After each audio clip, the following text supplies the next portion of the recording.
All right, let's talk about something I think we've all been through, but maybe we just couldn't put our finger on.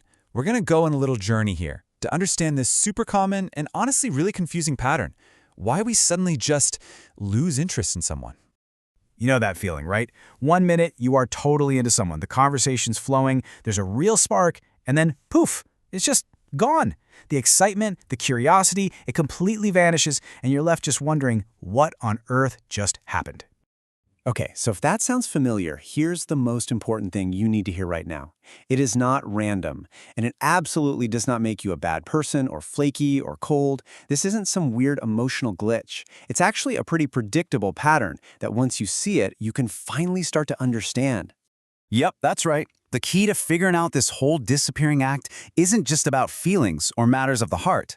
It's actually a matter of brain chemistry. There is a very specific process happening upstairs that explains this entire cycle. So it all kicks off with something called the novelty effect. See, our brains are hardwired to get excited about new things. When you meet someone new, your brain gets this awesome hit of dopamine. You know, that feel-good chemical that makes everything feel so exciting and rewarding. So in those early stages, you're basically running on a chemical high. Everything feels so fresh and full of potential, right? The conversations are new, their whole energy is different, and the future just feels like this wide open road of possibilities. Your brain is just loving every second of it. But here's the catch with novelty. By its very definition, it can't last forever. Sooner or later, that new car smell wears off. The conversations start to get familiar, the energy kind of settles down, and that initial rush, it just starts to fade away. And this right here, this is the crucial turning point. As that dopamine rush starts to go away, your brain's internal checklist quietly shifts gears. It's no longer just asking, hey, is this fun and exciting? It starts asking a much deeper, much more important question.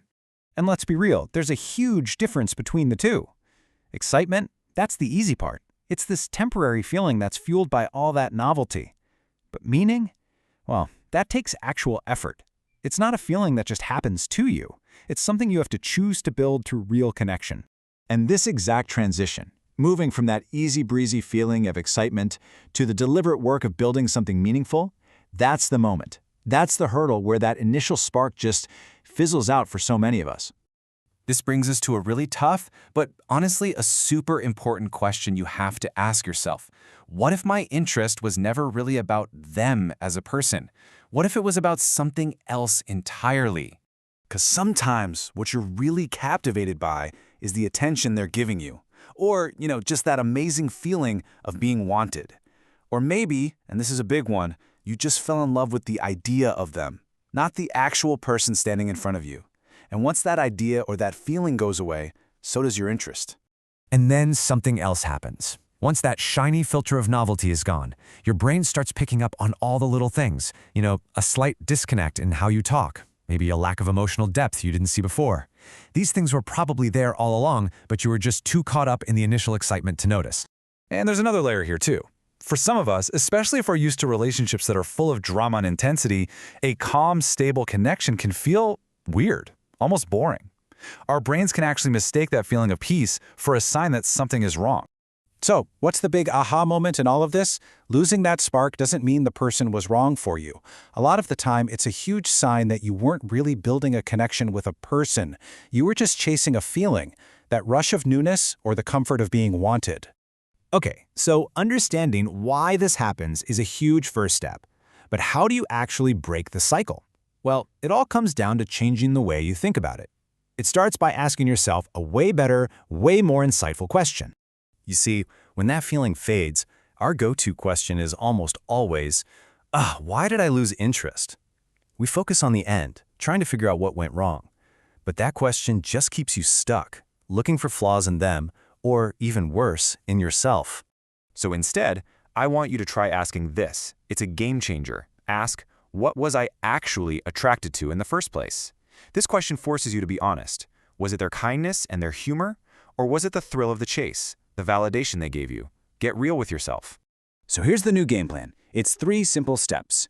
First, the next time you feel that interest start to fade, just notice it. No judgment. Second, before you do anything, before you text less or pull away, just pause.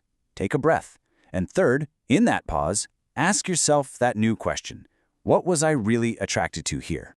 Because honestly, once you start to really answer that question, you begin to understand your own patterns. You see what you're truly looking for in a relationship. And that self-awareness, that is the key that finally unlocks you from repeating this cycle over and over and over again. So, I guess it all comes down to this one last thought. What if this whole time we've been asking the wrong question? Maybe breaking the cycle isn't about finding the right person who can magically hold our interest forever.